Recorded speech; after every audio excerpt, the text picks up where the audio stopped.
വയനാട് ഉരുൾപൊട്ടൽ ദുരന്തത്തിൽ കിടപ്പാടം നഷ്ടപ്പെട്ടവർക്ക് കൈത്താങ്ങുമായി ഡിവൈഎഫ്ഐ.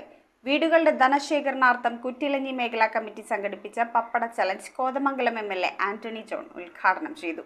വയനാട് പ്രകൃതി ദുരന്തത്തിൽ വീട് നഷ്ടപ്പെട്ടവർക്ക് ഡിവൈഎഫ്ഐ നിർമ്മിച്ചു നൽകുന്ന വീടുകളുടെ ധനശേഖരണാർത്ഥമാണ് കുറ്റിലഞ്ഞി മേഖലാ കമ്മിറ്റി പപ്പട ചലഞ്ച് സംഘടിപ്പിച്ചത്. മേഖലാ പ്രസിഡന്റ് ഷജീബ് അധ്യക്ഷത വഹിച്ച യോഗത്തിൽ സെക്രട്ടറി എസ് ശ്രീജിത്ത് സ്വാഗതം ആശംസിച്ചു. കോതമംഗലം എംഎൽഎ ആന്റണി ജോൺ പപ്പട ചലഞ്ചിന്റെ ഉദ്ഘാടനം നിർവഹിച്ചു. ആദ്യ മണിക്കൂറുകൾ മുതൽ തന്നെ ഡിവൈഎഫ്ഐയുടെ വോളണ്ടിയർമാർ, യൂത്ത് ബ്രിഗേഡ് വോളണ്ടിയർമാർ വളരെ സജീവമായി ആ പ്രവർത്തനങ്ങളിലൊക്കെ ഏർപ്പെട്ടിട്ടുണ്ട്. അത് ദേശീയ അന്തർദേശീയ മാധ്യമങ്ങൾ ഉൾപ്പെടെ വളരെ ശ്രദ്ധയോടുകൂടി അത്തരം വാർത്തകൾ നമ്മുടെ സമൂഹത്തെ അറിയിക്കുകയുണ്ടായി.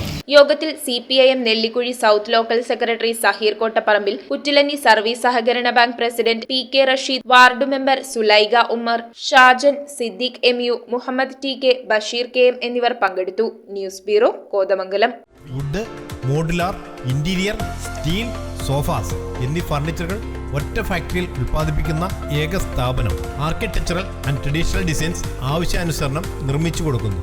നിങ്ങളുടെ സ്വപ്ന ഭവനം ഒരു സ്റ്റേറ്റ് ഓഫ് ആർട്ടാക്കുവാൻ വിശ്വസ്തയോടെ എന്നും നിങ്ങളോടൊപ്പം. ഇറമ്പത്ത് ഇറ ഫർണിച്ചർ, കോട്ടപ്പടി, കോതമംഗലം. ഇനി കൂത്താട്ടുകുളത്ത്.